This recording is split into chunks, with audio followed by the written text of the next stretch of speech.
So you can see from, I've just outlined the overall aims of the workshop, which is to produce a range of mordanted and direct natural and, well, I put synthetic dyes, but we might not have time for that, but certainly mordanted dyes. So aid in the development of researching into paper dyes. As I've said before, this is uncharted territory. So you'll be contributing to knowledge by doing this. And produce collectively a set of samples, so you have at least 100 pieces of paper, which you'll be cutting shortly. Okay, so day one, obviously we've been through the short lecture, but I need to go through some of the health and safety issues. So, important to wear protective clothing as soon as you come into this room, put it on, or before you come into this room, put it on. These are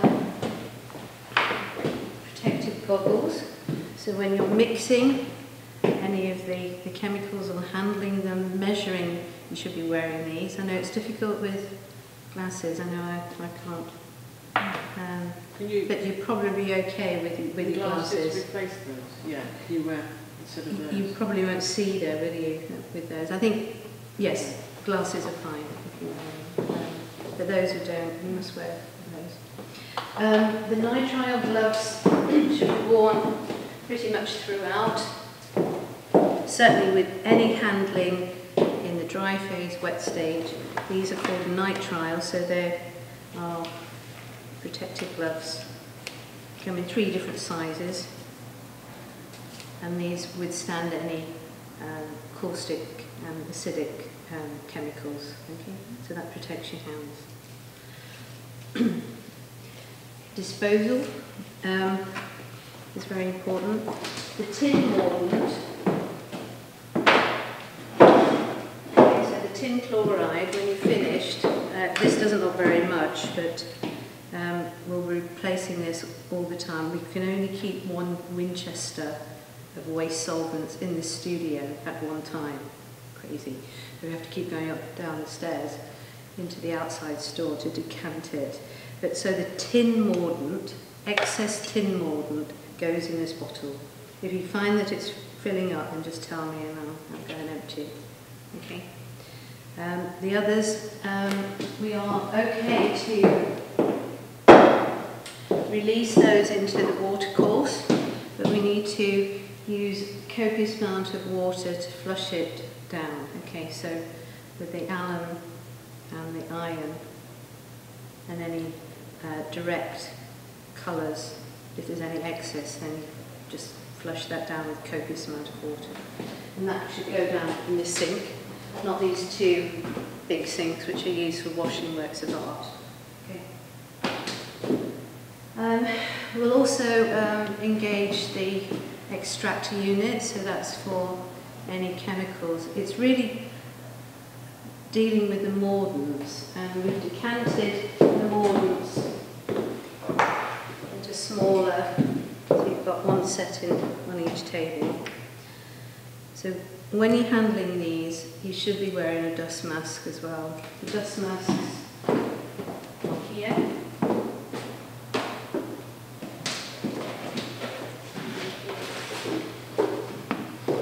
I know it seems over the top, but we've just got to abide by. So whatever one you think is more appropriate for you, but these will just protect you from anything you might inhale. Okay.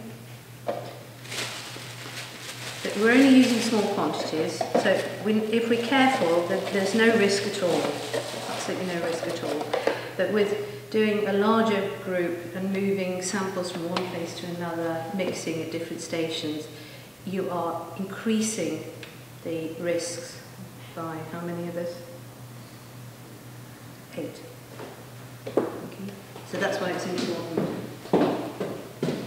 to wear them. Also look very good on the video, right? Okay, so they're the 3 mordants. But you're also going to dip your sample sheets, which is European and Japanese Sekishu. So you've got 2 cutting stations at the end there, one with European paper and one with Japanese. We need to cut 500 sheets between us. We've got scalpel blades and the safety, I think it's, we need 7 by 4, so we need approximately 500. So that gives a set each, a set for this studio and a set for PSM as well, which could be mounted up like this if you have a notion. And you could even cover half of them over with some opaque material and see how natural light affects them over a period of time. Are these, what size are these? 7? No, these are much smaller. So you're doing, for handling, you're having samples like that, so you can mount them up. Right. When you're dipping the paper samples in, make sure you don't dip the entire paper, and you're going to get some absorption further up the substrate. But just for handling, keep a plain piece of paper on the top if you can. And they'll be all, this little washing line, they'll be hung on here with little paper clips to dry, because you don't want to put them flat down on a table or onto blotting paper, because that will absorb some of the dye. It will also change the absorption characteristics. So you want to dip and hang. So you've got to be careful when you're dipping and hanging, you're not dripping loads of stuff. There's plenty of trays that you can use to move them from one station to another. So it's working in teams. There's a set of 3 of you and 2 sets of 2, and I'm around, and also Kaylee, our technician, so if you have any problems. But you'll work out your own routine, and you'll get into the flow. I mean, it sounds a bit daunting probably to start with, but once you sit down and organise things, you should be fine. There is a step-by-step guide here, which is almost like a recipe, but if it's not clear, then just ask me. But it's really measuring. First of all, we need to cut the pieces of paper, and that we're ready with that. But in the meantime, you could set up the first cooking, so you need to measure out the quantities are in here. They're all the same quantities. We're making, I think it's 1 gram.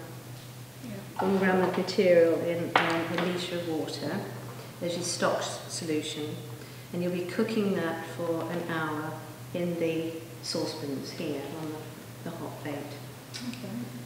And over now, some of the water and some of the dyes actually evaporate off. You need to build up that 1,000 millilitre.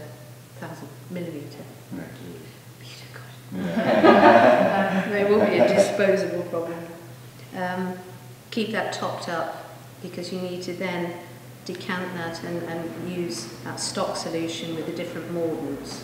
Okay, so you'll subdivide the stock solution with a litre into 200 millilitres of solution. Okay. So if it evaporates, you can think it topped up to a litre. Yeah. So is that right? In here, this might go down. So you're cooking this for an hour, but at the end of cooking, you just make sure that you've decanted it back into one of these. These are just under a litre. You can see the measurements on here. That you topped it up with water and stirred it well, so you've got your stock solution, 1 litre stock solution, and then you subdivide that into 3, 1 for your tin mordant, 1 for your alum, 1 for your the other one. Iron, tin, alum. Yeah. Okay.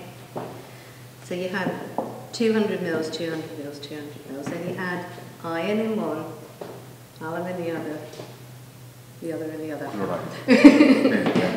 Stir well, then you dip your paper, hang it up, and you do that obviously for every delegate. So you need to do 1, 2, 3, 4, 5, 6, 7, 8.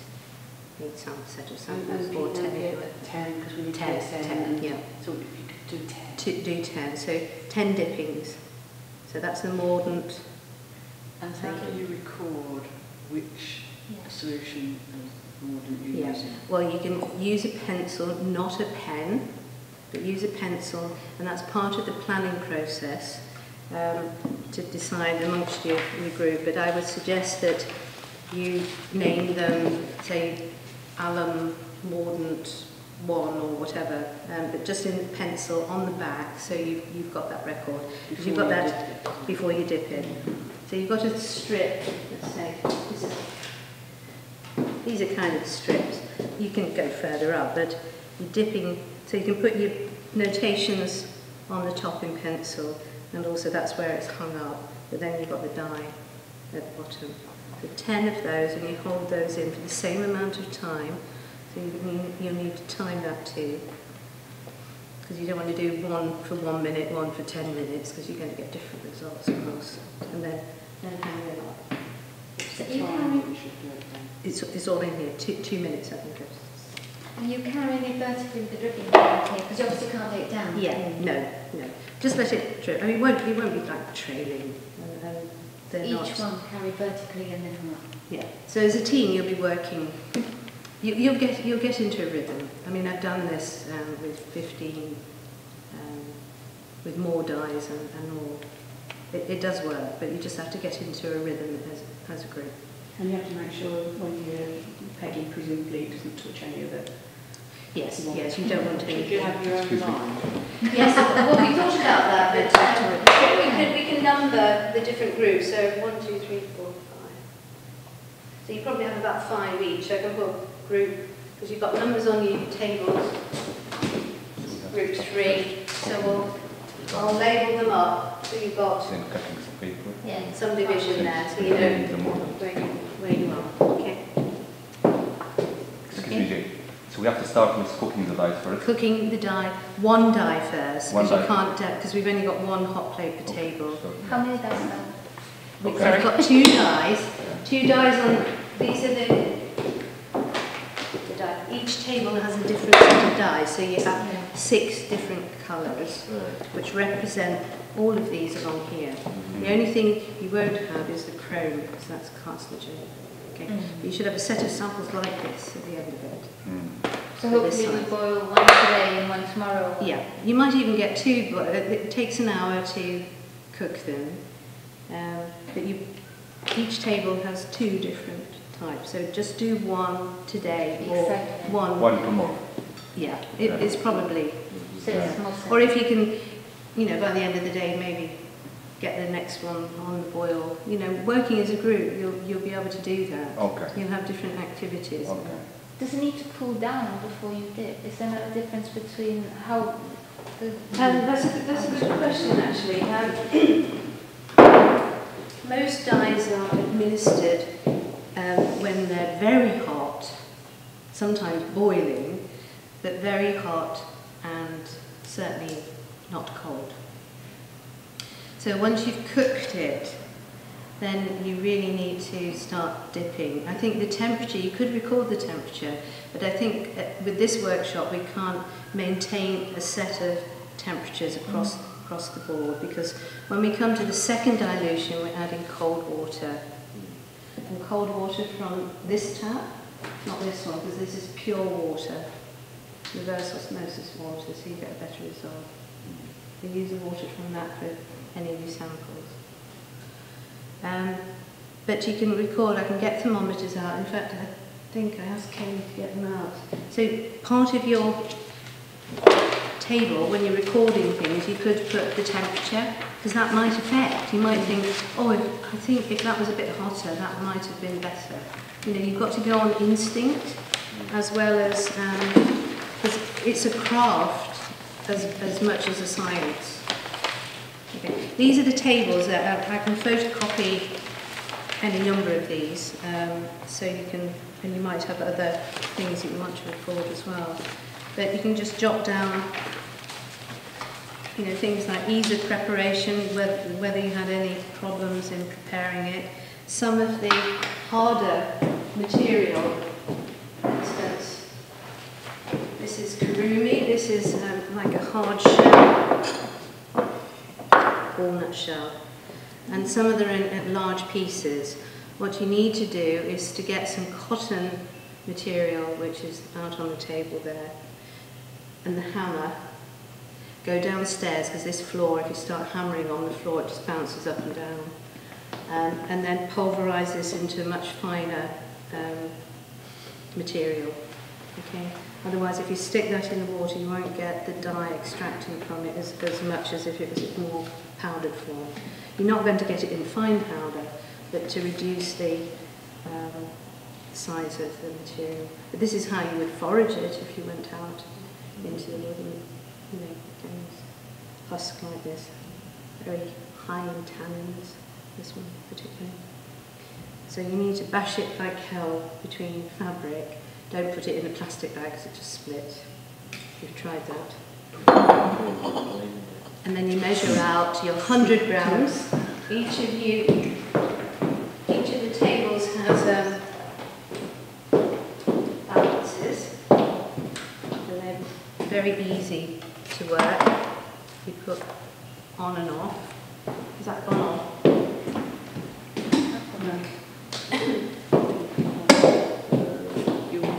I think you switched it off. Oh, did, right. You got it. That's off. Sounds right, okay.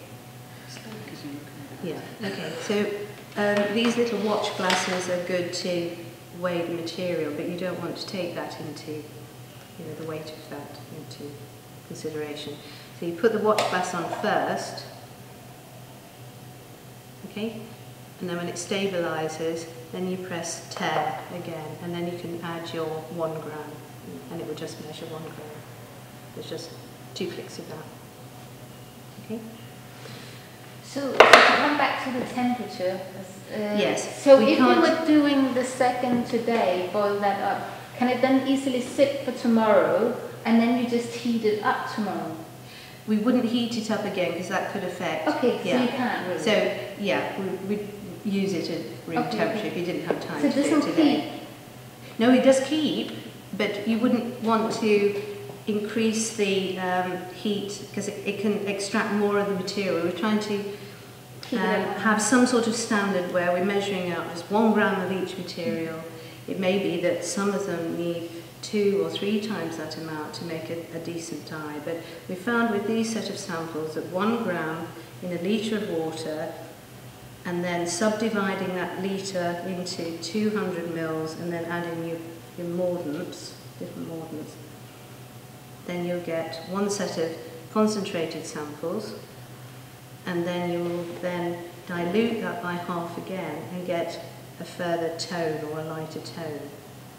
If we had more time, we could do another 2 or 3 dilutions, so you get real subtle tones. So it would probably be better to cook the second tomorrow morning, if we're thinking about some kind of... Yeah, you probably, you know, otherwise we we're are using quite one late. hot and one cold. Exactly, that's exactly what I was trying to get at. I think that makes sense, and we're not going to have the talk tomorrow morning, No, so we'll I all be able to won't, start earlier. Yeah, you can come in and start. But if we have time, could we go on diluting it today? You could do, yes, you could do if you want to do. Some of them you will find that there won't be any need to do that because they're so pale at the first or second dilution that that's enough. But yes, you can go on infinitum really. But remember, that means a lot more paper that we have to cut. Yeah. You know, at the moment, you've got 100 samples each. That's a lot to get through. Yeah. So maybe at the end, you know, if you find tomorrow that you've got loads of time and you're twiddling your thumbs, then maybe we can do something. We won't throw the final dilution away. What we can do, we'll have a beaker of it, and we can cover that over with cling film. Don't forget to label it up. There's labels on your tables, in pencil again, no pens. You have pencils here. Yes. I'll get you pencils. Regarding to the quantity of water and the quantity of dye material itself, Yeah. I found in medieval time in Egypt, for example, using 1 pound of turmeric, for example, Yeah. and 18 pounds of water. Yeah. I know there'll be many permutations, you know, and different recipes. Yeah, and so sometimes a half pound of will, for example, Yeah. resida latiola, will be fine, yeah. And That's fine, but if you're trying to compare, the thing is we can't bring in a lot of variables. We don't have the recipes to go on. If I had, 10 good Japanese recipes that were tried and tested, we knew that it was 6 grams of this and 50 mils of that, and it would be different across all of them, fair enough. But it doesn't exist. I can't find them anyway. Okay. They don't exist, so we're starting almost from scratch. Okay. I'll bring you would out some tomorrow and bring it tomorrow. Yeah, but we cannot. Yeah, so it'd be good for the group, but we cannot do that amount of variables in a workshop like this because it would be chaos. Absolute chaos. So we need to have, and by recording that information, then perhaps putting some notations that, you supply some additional recipe that may suggest that if you add less or more, then you might get a better. That's the kind of critical approach that I want you to engage in. So it's forensic work, it's chemistry, but it's also research and critical analysis and appraisal of materials. And it's intuitive as well, you're working fairly intuitively too. Can I just say, when you were talking about preserving it, say, for the next day, if you've already strained it so that the dye materials or whatever, the solid bits have been taken away. Yeah, that's fine. Then, if you heated that, would that begin to change still? Well, it would concentrate it. And then, as we were saying about the indigo, if you do successive dyeings, and from some of your recipes that they don't just dye one piece of paper once, they do several applications. We cannot do those variables. But you can record that might be a good idea. So in your own practice, you would follow those kind of research leads. And sometimes they will do it like over dyeing. Over dyeing and then washing. So you dye with a specific dye. For example, with green. And then using the yellow one. So you dye with green, then to the yellow. It gives you a different shape. There's so many permutations. You could go on forever. And we can't do that in a workshop like this, but what we can do is highlight some of the possibilities that you can take forward. That's the only thing I can give you. I can't give you a definitive set of recipes. I wish I could, because I just don't know them myself. But as you can see from this methodology that we have done some really good work in producing a range of beautiful hues. They can also be imparted in, so you can pulverize or macerate your sheet of paper, or even in Holland, I suppose you could do that, and then use these dyes, and you get this amazing dispersion of the dye, which then could be used for casting three-dimensional work. So it works as a flat piece of paper, dipping it in, and we're not brushing. I mean, that's another, you could spray it, you could brush it, you can do lots of different ways. You can float it on a miscus of the dye and then have more concentrated dye. There's lots of permutations in applying it as well. You can manipulate things with different acids and alkalis in the future as well. There's lots of information in your pack, the back to pack, and it's got So can I just come back to these? So this is basically one of these kind of samples that are then made. Macerated, yes. Yeah, okay. Because I was thinking what they look like sweets. Yeah, they do. I have to fight with the students because they often want to use them, but they okay, so I think what you need to do is just to read through the recipe, and I think you should get it then. If there's something that you're not sure about, I mean, the temperature is a good thing. I mean, I didn't. But we can't maintain, I mean, I suppose in normal practice you could have some bain-marie or some hostess trolley or something like that, where you could keep constant temperature, but we just can't do that in this workshop. that you can record the temperature and you can perhaps make some educated guesses that it may affect one way or the other or not. The actual. But all of these dyes were done without temperature control. But they were all done at room temperature, not hot. So you do let them cool down a bit, but not boiling. See, I come from analog photography, so I'm really I'm used to chemical in that way. That is really and you would have a temperature and you would control. Of course you would, and probably in your own practice you would go that far to do it. But if you look at how people dye wool and cotton, it's very varied. I mean, there's thousands and thousands of recipes and different permutations. But these were room temperature. See, that I wouldn't call hot. No, well. But exactly. What is but for hot, I mean, we're actually thinking. Finger hot. But we're also thinking more about health and safety. You putting your fingers into hot liquid, even though you've got nitrile gloves, is not a good idea. No, boiling liquid, so you know. And when you dilute it by half with cold water, it's room temperature. I haven't read at all about like dyeing with hot water at all. All recipes is just like after the boiling. Leave it to cool. To cool, sit down. All impurities. Like and then, participate. And then use as a fine solution. The top bit. After the cooling. Remember, we're not necessarily going for strident colours. If you wanted something that's completely and utterly this colour, you know, and concentrated like that without a drop of, you know, I would love sort of that. white patches. Well, but you can do that easily.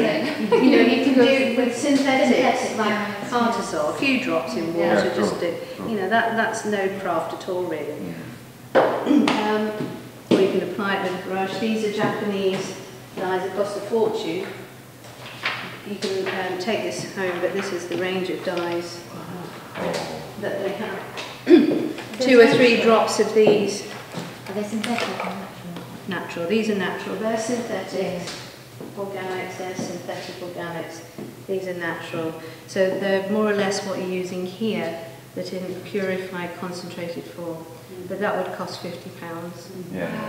And it's light sensitive as well. Sorry? Light sensitive as well, I bet. In a similar way that any of these would be. So I have a silly, well, it seems a very naive question, but for me it's contradictory when it's synthetic. What do you call them? Synthetic organic, or you call them? What do you for me that's oxymoron. It's like it's either or. So what does it mean? Is my question. Is it a mixture? No, you have an organic material, which is, you know, walnuts. Yeah, the walnut. Natural is organic. Yeah, that's organic, right? Naturally organic. Yes, naturally organic. Okay, But in a lab, a chemist can isolate those anthraquinones, those tannins, those flavones. And alizarin was the first one in Perkins mode. They extract the colour from the original material and synthesize that in a laboratory. So it's very controlled and repeatable. These are varying, you know, because of the different soil types, the conditions that they're grown, the seasons, you know. Something like this, a plant would grow very well and produce perhaps more colour, but in previous summers it would be much poorer. But with a synthetic organic, it's the same active ingredients that you have in your handout, but they've been synthesized in the lab. So they're controllable, repeatable. So that's got contextual information. Yes. Basically. And also it takes more effort. And they could have other elements. Chemists have done all that. Chemistry one. And then they produce chemical compound which cause dye.